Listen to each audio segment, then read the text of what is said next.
Section 16. Kichaka said, O thou half tresses ending in beautiful curls, thou art welcome. Surely the night that is gone hath brought me an auspicious day, for I have got thee today as the mistress of my house. Do what is agreeable to me. Let golden chains and conches and bright earrings made of gold, manufactured in various countries, and beautiful rubies and gems and silken robes and deer skins be brought for thee. I have also an excellent bed prepared for thee. Come, sitting upon it, do thou drink with me the wine prepared from the honey flower. Hearing these words, Draupadi said, I have been sent to thee by the princess, for taking away wine. Do thou speedily bring me wine, for she told me that she is exceedingly thirsty. At this, Kichaka said, O gentle lady, others will carry what the princess wants. And saying this, the Suta's son caught hold of Draupadi's right arm. And at this, Draupadi exclaimed, As I have never, from intoxication of the senses, been unfaithful to my husbands, even at heart, by that truth, O wretch, I shall behold thee dragged and lying powerless on the ground. Vasampayana continued, seeing that large-eyed lady reproving him in that strain, Kichaka suddenly seized her by the hand of her upper garment, as she attempted to run away, and seized with violence by Kichaka, the beautiful princess, unable to tolerate it, and with a frame trembling with wrath, and breathing quickly, dashed him to the ground, and dashed to the ground thus. The sinful wretch tumbled down like a tree whose roots had been cut, and having thrown Kichaka down on the ground, when the latter had seized her, she, trembling all over, rushed to the court, where King Yudhishthira was, for protection. And while she was running with all her speed, Kichaka, who followed her, seizing her by the hair, and bringing her down on the ground, kicked her in the very presence of the king. Thereupon, O Bharata, the Rakshasa that had been appointed by Surya to protect Draupadi, gave Kichaka a show with a force mighty as that of the wind, and overpowered by the force of Rakshasa, Kichaka reeled and fell down senseless on the ground, even like an uprooted tree, and both Yudhishthira and Bhima Sena, who were seated there, beheld with wrathful eyes that outrage on Krishna by Kichaka, and desirous of compassing the destruction of the wicked Kichaka, the illustrious Bhima gnashed his teeth in rage, and his forehead was covered with sweat, and terrible wrinkles appeared thereon, and a smoky exhalation shot forth from his eyes, and his eyelashes stood on end, and that slayer of hostile heroes pressed his forehead with his hands, and impelled by rage he was on the point of starting up with a speed. Thereat King Yudhishthira, apprehensive of discovery, squeezed his thumbs and commanded Bhima to forbear.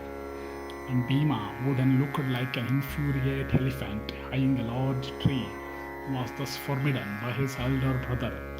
And the latter said, Lookest thou, O cook, for trees for fuel? If thou art in need of faggots, then go out and fell trees.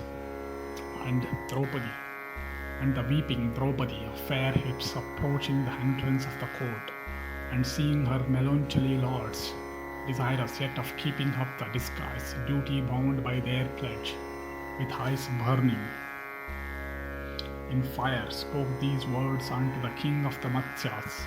Alas, the son of a Suta hath kicked today the proud and beloved wife of those whose foe can never sleep in peace, even if 4 kingdoms intervene between him and them. Alas, the son of a Suta hath kicked today the proud and beloved wife of those truthful personages who are devoted to Brahmanas and who always give away without asking anything in gift. Alas, the son of a Suta hath kicked today the proud and beloved wife of those, the sounds of whose cattle drums and the twangs of whose bowstrings are ceaselessly heard. Alas, the son of a Suta hath kicked today, the proud and beloved wife of those who are possessed of abundant energy and might, and who are liberal in gifts and proud of their dignity.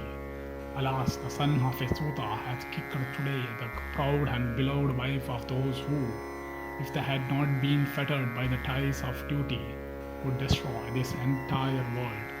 Where, alas, are those mighty warriors today who, though living in disguise, have always granted protection unto those that solicit it? Oh, why do those heroes today, endued as they are with strength and possessed of immeasurable energy, quietly suffer like eunuchs, their dear and chaste wife to be thus insulted by a Suta's son? Oh, where is that wrath of theirs, that prowess and that energy, when they quietly bear their wife to be thus insulted by a wicked wretch? What can I, a weak woman, do when Virata, deficient in virtue, coolly suffereth my innocent self to be thus wronged by a wretch? Thou dost not, O king, act like a king towards this Kichaka. Thy behavior is like that of a robber, and doth not shine in a court, that I should thus be insulted in thy very presence. O Matsya is highly improper. Oh, let all the courtiers here look at this violence of Kichaka. Kichaka is ignorant of duty and morality, and Matsya also is equally so. These courtiers also that wait upon such a king are destitute of virtue. Vaisampayana continued with these and other words of the same kind. The beautiful Krishna with the tearful eyes rebuked the king of the Matsyas, and hearing her, Virata said, I do not know what your dispute has been out of our sight. Not knowing the true cause, how can I show my discrimination? Then the courtiers have learnt everything, applauded Krishna, and they all exclaimed, well done, and censured Kichaka. And the courtiers said, that person who owneth this large-eyed lady, having every limb of hers endued with beauty for his wife, possesseth what is of exceeding value, and hath no occasion to indulge in any grief. Surely such a damsel of transcendent beauty and limbs, perfectly faultless, is rare among men. Indeed, it seems to us that she is a goddess.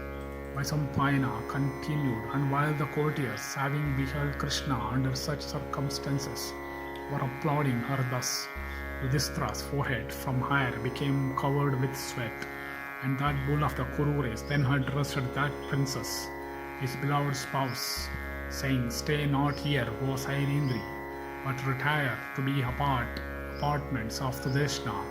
The wives of heroes bear affliction for the sake of their husbands, and undergoing toil in ministering unto their lords, they at last attain to region where their husbands may go. Thy Gandharva husbands, effulgent as the sun, do not, I imagine, consider this as an occasion for manifesting their wrath, inasmuch as they do not rush to thy aid. O Sairindri, thou art ignorant of the timeliness of things, and it is for this that thou weepest as an actress. Besides interrupting the play of dice in Matsya's court, retire, O Sairindri. The Gandharvas will do what is agreeable to thee, and they will surely display thy woe and take the life of him that hath wronged thee. Hearing these words, the Sairindri replied, They of whom I am the wedded wife are, I being extremely kind, and as the eldest of them all is addicted to dice, they are able to be oppressed by all. Vaisampayana continued, and having said this, the fair-hipped Krishna, with dishevelled hair and eyes red in anger, ran towards the apartments of Sudeshna, and in consequence of having wept along her face, looked beautiful like the lunar disk in the firmament, emerged from the clouds, and beholding her in that condition, Sudeshna asked, Oh, who, O beauteous lady, hath insulted thee? Why, O amiable damsel, dost thou weep? Who, O gentle one, hath done thee wrong? Whence is this thy grief? Thus addressed, Draupadi said, As I went to bring wine for thee, Kichaka struck me in the court in the very presence of the king, as if in the midst of a solitary wood. Hearing this, Sudeshna said, O thou of tressess, ending in beautiful curls, as Kichaka, maddened by lust, hath insulted thee, that art incapable of being possessed by him, I shall cause him to be slain if thou wishest it. Thereupon Draupadi answered, even others will slay him, even they whom he hath wronged. I think it is clear that he will go to the abode of Yama this very day. Thus ends the 16th section in the Kichaka-badha Parva of the Virata Parva.